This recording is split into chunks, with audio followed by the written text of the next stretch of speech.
What's up, guys? I'm BTC. There are a ton of changes over on the PTR.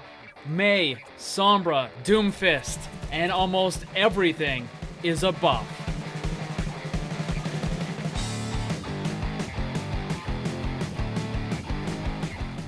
Alright guys, there are a ton of changes right now on the PTR, and Jeff Kaplan also talked about some of the future stuff that they're going to be doing with Torbjorn, Symmetra, and Hanzo. So for the future stuff, Torb and Symmetra, he really didn't talk too much about. He simply said that the characters are not where they would like them to be, and they're trying to find new and interesting and fun ways to have the character be on your team, and people actually want to have that character on your team. Instead of seeing a Torb and seeing a Symmetra and all of a sudden, you know, getting upset or whatever because of that. So they're trying to come up with a variety of things that could improve not only the character, but just the overall experience and the attitude towards those characters as well.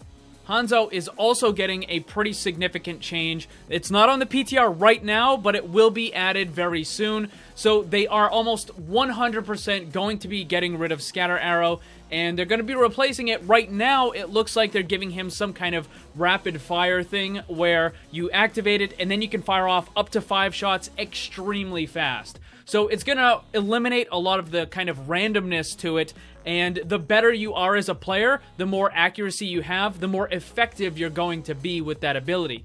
In addition to that, they're giving him the disengage mechanism that I have been saying that he needs for a long time. So if you watch any of my previous videos where I talked about Hanzo, I keep saying it over and over, he needs to have something that he can use to get away from the Winstons, the Genjis, the Tracers, all those characters. He needs something to get away from them. So that's what they're going to be doing. They're giving him a disengage ability, and it's going to let him do kind of like a little bit of a hop or a dash in one direction or the other. It's a horizontal movement, so he can't really use it to, like, you know, get to crazy amounts of places, and there's not going to be any damage involved, so it's not like Genji's dash. He simply uses it to get away and just provide a little bit of a buffer space between him and who he's going against.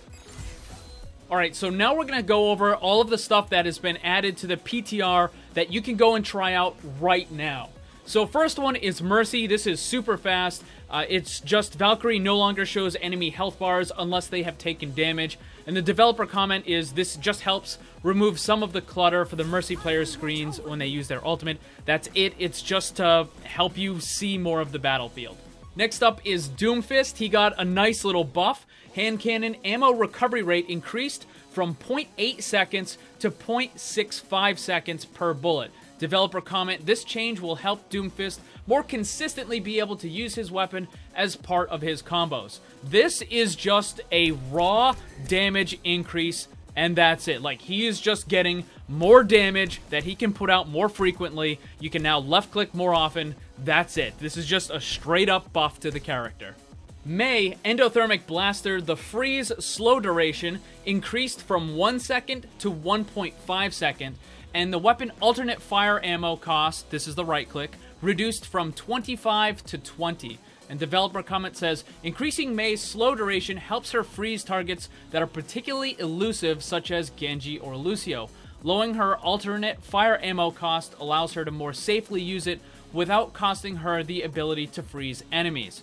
So the first part here, it increases the amount of duration for the slow. And it doesn't increase the amount of duration for the freeze. So when you start attacking someone with your left click, they're going to get hit with that little slowdown, and now you have up to 1.5 seconds to fully freeze them. If they start to get away, what used to happen is the freeze effect, or the slow effect would wear off, and then you would have to start that slow all over again. Now you have that extra half second kind of a grace period in order to better freeze. So now this means that Mei should be able to freeze more targets. It doesn't mean they're going to be frozen longer, she's just going to be freezing more of them. And of course, the right-click lowered ammo cost is just a straight-up buff to her overall DPS. The individual shots are still going to be the same, it just means she can fire them off a lot more. And while these are nice, I don't think it's going to be good enough to bring Mei out of that kind of niche area where she's mostly just used as a stall character or you just use her at the choke point in Hanamura or whatever it happens to be. But like, these changes, it's gonna make it a little bit better, but they're still a long way off from what Mei actually needs. And the last character is Sombra. She got a ton of changes. I'm actually gonna reverse this and read the developer comments first, because it kind of gives you a better idea. The goal of these changes for Sombra is to remove the necessity for her teammates to take damage and heal themselves with her hacked health packs to try to get her ultimate charged up quickly. Her ultimate will now come up less often, but there are more abilities that are disabled by hack, so it is more effective when used. Previously, Opportunist would only activate when an enemy's health bar dipped below 50%, but now the passive will reveal all damaged enemies, which should help Sombra identify targets to pick off. Overall, these changes will make her more effective and less reliant on her ultimate. So this is huge. Let's run through the list.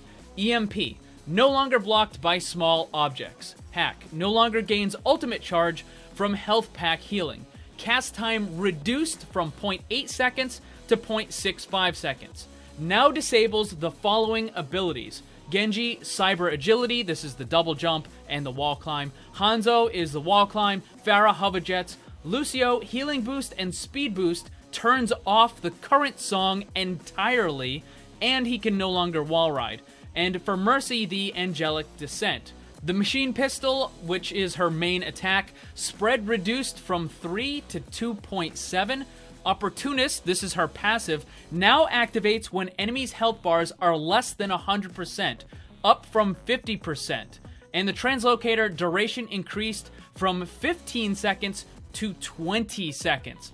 One of the biggest problems that Sombra has had is that she kind of requires a well-coordinated team. Now, in the pro matches, this isn't a problem because obviously they're pros and they're working on a team and they're dedicated to certain strategies. However, using Sombra on the competitive ladder was a completely different story. You very often had completely uncoordinated teams, people that are not communicating, they're not in voice chat, none of that stuff. So it made using Sombra very difficult in those sorts of situations. Now with these changes, Sombra is significantly less reliant on her team to be well coordinated. The Sombra player can basically go and do what they need to do, and it can still have a pretty good effect. Overall, this character is going to be a lot more independent. It's not exactly like Tracer, but I think that people who do play Tracer or Genji are now going to be able to use Sombra in a very similar fashion. So what do you guys think about all these changes? Let me know in the comments. Also, don't forget to check out my Discord server. Follow me on Twitch and Twitter. The links are down below. Thanks for watching. Remember, always blame the controller because it's never your fault. Also, special thanks to all my Patreon supporters for helping to make this all possible. If you'd like to see what kind of cool rewards you can get for supporting the channel, check the links on screen and down below.